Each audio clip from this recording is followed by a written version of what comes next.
Hello, my name is Addison Wilson. I'm in the Gandyville Go-Getters 4-H Club. This is my 6th year in 4-H. The title of my visual presentation is Won't You Be My Neighbor? Have you ever been Mr. Rogers' neighbor? My project is on the legacy of Fred Rogers. Who was Fred Rogers? Fred was born on March 20th, 1928 in Latrobe, Pennsylvania. He was married to Joanne and he had 2 sons. He was a TV host, producer, author, and a minister. What lessons did Mr. Rogers teach? Mr. Rogers taught us how to feel good about who we are. He helped us with our feelings and how to manage them. He had a very positive routine. Who did Mr. Rogers influence? For 31 seasons, every kid wanted to be Mr. Rogers' neighbor. He hosted a show that treated kids like intelligent people. Not only did the kids watch the show, but parents would often watch with them. How does Mr. Rogers still affect people today? Episodes of the show are still available to watch. When A Beautiful Day in the Neighborhood with Tom Hanks debuted, interest in viewing these programs increased. You can go to museums in Pittsburgh and Latrobe, Pennsylvania to see parts of the set, outfits, and puppets. Can you take 10 seconds? Mr. Rogers would often ask his neighbors to take 10 seconds to think about the people who inspired or helped them along the way. The experience was very moving for all. I'm going to show you a video that describes this question. Would you just take, along with me, 10 seconds to think of the people who have helped you become who you are?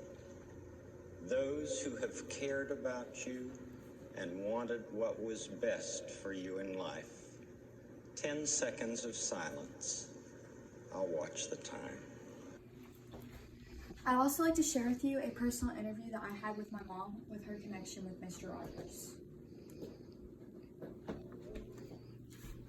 Who was in bed and heard this noise? I wish I could think. Wish I knew you were going to ask me about that. I would have looked that up.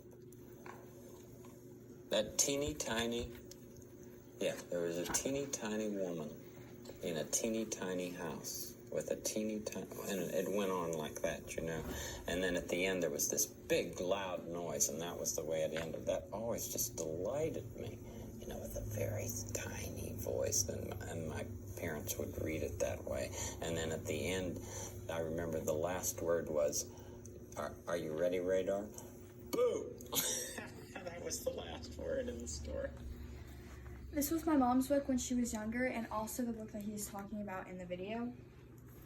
I got the most of my information from Who Was Mr. Rogers and A Visual History in Mr. Rogers' Neighborhood. The rest of my props are either personal items that I already had or things that I got at the museum in Pittsburgh, Pennsylvania. As you can see, my board is based off of Friday the 13th's castle in the neighborhood of Make-Believe.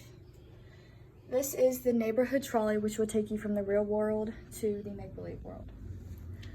When I was doing my research on Mr. Rogers, I saw that people would make recreations of the living room in the show, so me and my grandpa tried to make one.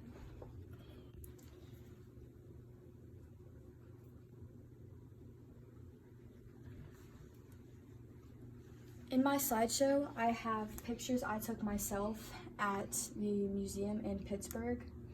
Also, some of my favorite pictures of Mr. Rogers and his puppets.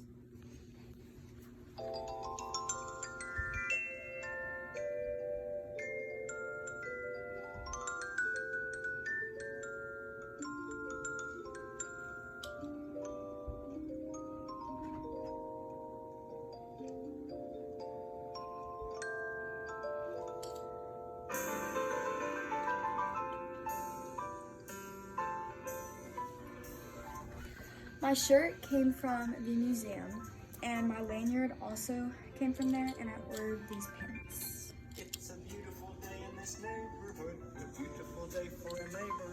Would you be mine? In conclusion, I feel that Mr. Rogers will live on forever. He and his teachings will continue as long as there are people that want to be good. Unfortunately, he passed away before I was born, so I didn't get to experience him fully, but he still made a huge impact on my life. To me, he will always be one of a kind. Thank you. If you have any questions, you can contact me. Let's make the most of this beautiful day. Since we're together, we might as well say, would you be mine? Could you be mine? Won't you be my neighbor? Won't you please? Won't you please? Please won't you be my neighbor?